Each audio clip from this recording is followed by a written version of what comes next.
A new console with a glossy finish. Might as well put some fingerprints on them. Gotta get that out of the way.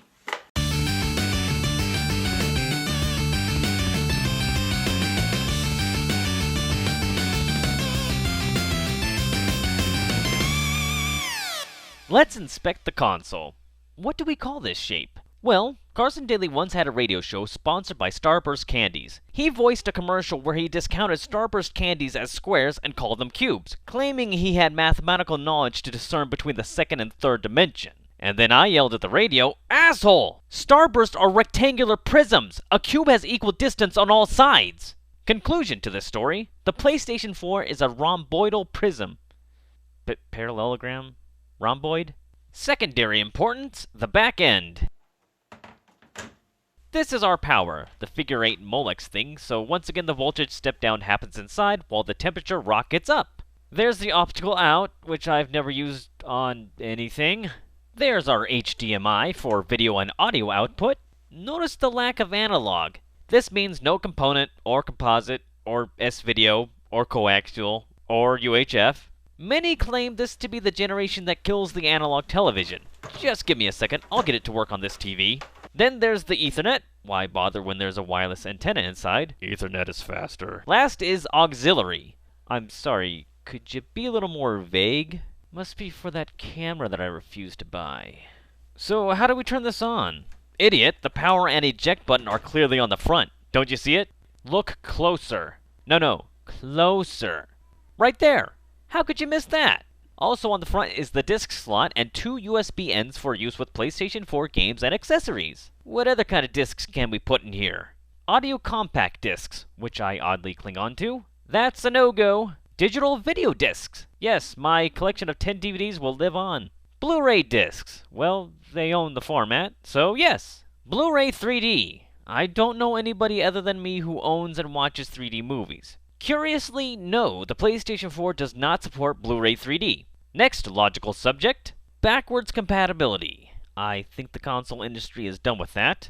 It was bad enough with the PlayStation 3 attempting and eventually scrapping it, and the Xbox 360 having limited compatibility, but console companies have figured out that it's better to re-release past generation games on digital distribution and have the consumer buy it all over again. Of course, I had to at least try a PlayStation 3 disc. There's no real danger in trying. I mention this because there is a real danger in putting a GameCube disc into a Wii U. Word of advice? Don't.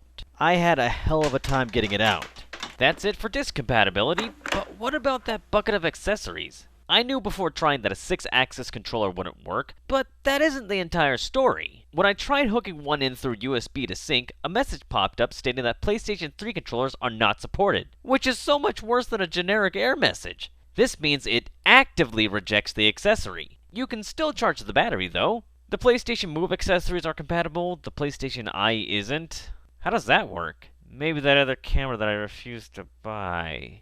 That thing that moved PlayStation 1 and PlayStation 2 save data to the PlayStation 3, of course it isn't supported. The PlayStation 4 didn't respond when I hooked up the Guitar Hero dongle, but at this point I'm not sure what I was looking for. The PlayStation Vita is an unrecognized device, which I find uproariously hilarious. Now, the laughter ends when you consider remote play. I just wanted to use the content manager. Instead, we get to control a freaking system! With the PlayStation 3, I remember you could remote play with the PlayStation Portable and you could move around on the menu, look at downloads, be told you couldn't do that. It was novel. PlayStation Vita to PlayStation 4, I could connect wirelessly, that is on my home's wireless internet, and actually initiate a game. We can all cry about Sony copying Nintendo again. Meanwhile, I'll celebrate that 2 consoles are on board for it counts as quality time if you're in the same room as your family. Since the Wii U and PlayStation 4 operate on different technologies, it is important to understand that you'll get 2 different behaviors.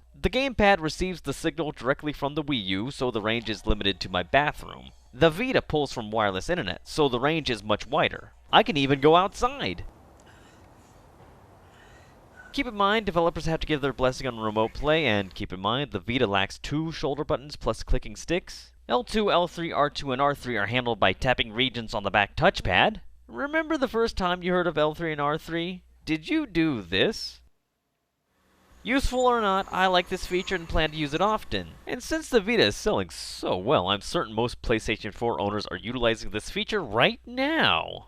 The DualShock 4 is something to look at. All the regular parts are there. D-pad, dual-clicking nipples, buttons to teach your child shapes, the God button, 4 shoulder buttons, improved to prevent gripping and slipping. Added is a modestly sized touchpad. You can decide what to think of that because I'm not sure myself. A speaker, input for a headset. Select and start are now share and options. Options kind of make sense. It will still pause the games. But share is a system level button used when you want to upload a still or video clip to Facebook or live broadcast gameplay on Twitch TV. Ustream is an option, but seriously, Ustream isn't an option that any of us are going to use. Okay, giving time to the actual interface. I connected my PSN account to my rarely touched Facebook account, so I get to see myself overselling a joke each time I log in. To put it in plain terms, the interface works, with personal options up top and entertainment options below. After the first day update, I can choose a game in the disc slot, and that's all I'm really concerned with right now. I don't think I ever had the chance to say this, but I really like the PlayStation 3's crossbar setup. I suppose you only miss something once it's... Somebody once said insultingly that I was sarcastic for the sake of being sarcastic. Yes, I'm being intentionally cynical. I can say that the PlayStation 4 is a solid piece of hardware with a focus on social gaming. I believe the perception is that Sony's winning this generation, but why? It wasn't too long ago that they were the dunce of the industry. Well, I believe it began back in E3 2013. During the Sony keynote, Jack Tretton was playing off some bad press about the Xbox One. He stated that the PlayStation 4 will not require a 24/7 broadband connection and used games won't be a problem. And everyone lost their minds. And my response was, no, don't cheer for this. Don't cheer for something that you should expect in the first place. Bookended on this good news is PlayStation Plus is now required for online multiplayer. I don't subscribe to PlayStation Plus, so it looks like I'm never playing online multiplayer again. Yes, this is a good thing. Now, the task was upon me to choose a launch title to test out the new hardware. Forgive me, but I seized the chance to play an exclusive first-person shooter. That game is Killzone Shadowfall. Full disclosure, I've never played a Killzone game before. I know this is the 4th console iteration, and I remember a super fake gameplay trailer that was released for the second one. Good news, I think the PlayStation 4 can output the graphics of that trailer. The intro attempts to summarize what I believe is the story thus far, just seemed a little weird. Did Killzone 3 really end that way? This is what I get for jumping on the PlayStation 4 bandwagon. We begin our Killzone experience as Lucas at age... kid. He and his father are attempting to escape the Helgen-controlled side of the world, and you soon get the feeling that something tragic... There it is! Lucas is aided and raised by Sinclair, a human shadow marshal, and, naturally, if Lucas is going to continue as the main character in this game, also trains as a shadow marshal and extends the first-person fight in this stalemated war against the Helghast. I'll say this again, I like first-person shooters, and I'll share my perspective of Killzone without the hindrance of expectations. The first real level, that would be Chapter 2, was great. A wide open area with varied objectives and an enemy count that is just right. Also, your bot friend Al, I suppose he sits on your shoulder, is introduced with a host of abilities that are selected with swiping gestures on the controller touchpad. The most satisfying ability is Attack, although I rarely see it outright kill an enemy. It's like when you're trying to open a new pickle jar, but it's too tight, so you give it to your dad and he has no problem opening it. You have to save face by saying, I loosened it for you. Let's just say the owl loosens up enemies for you. The level ends with an action-worthy explosion made awesome by newer graphical capabilities. It is probably the best part of the game. From there you tour many different kinds of levels and do stuff. Spoilers, you know. For a moment, Sarah and I thought I was going to go all Dead Space, but graciously, it didn't. I know I don't have much of a description here, but I don't have PlayStation Plus, so multiplayer is omitted from this video. Melee attacks, heavy guns, spaceships, it's a recipe for a fun FPS. So with all this love for the genre of shooters, how do I decide what is a good shooter? Follow me on this one. The great thing about most first-person shooters in a reviewing setup is their length. I don't think I've ever played a campaign longer than 10 hours, so usually I just marathon these games. And Killzone Shadowfall did not pass the test.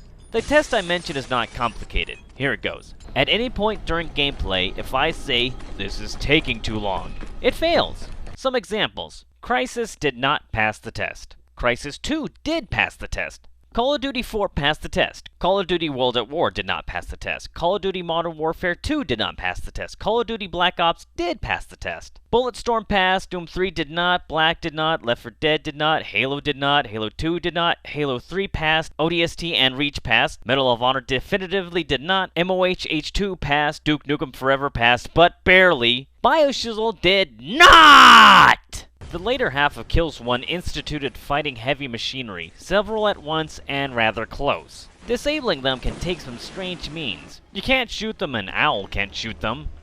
He can only loosen jar lids. You can't hack them, you can't take the shield with you. Really, your only defense strategy is run! From the standpoint of Explosionville, the game will get worse before it returns to iron sights and headshots. Worth a play, but not a purchase. I've talked with several gamers with different thoughts on recording from the PlayStation 4. I don't care what you say, my Hot Pockets can't record it. A head of Sony's PlayStation division said the HDCP would be removed in a future update. Don't cheer for that, we shouldn't be restricted in the first place. So how did I get around this? The PS4 interface, I simply filmed the TV. Believe me, it made me sick. There's nothing more base or amateur than filming a TV. Plus the camera makes huge files. The Killzone game?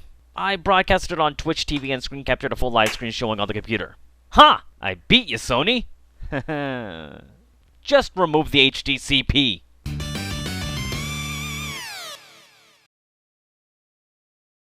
I know it's pronounced Killzone. Stop bitching. Sarcastic for the sake of being sarcastic.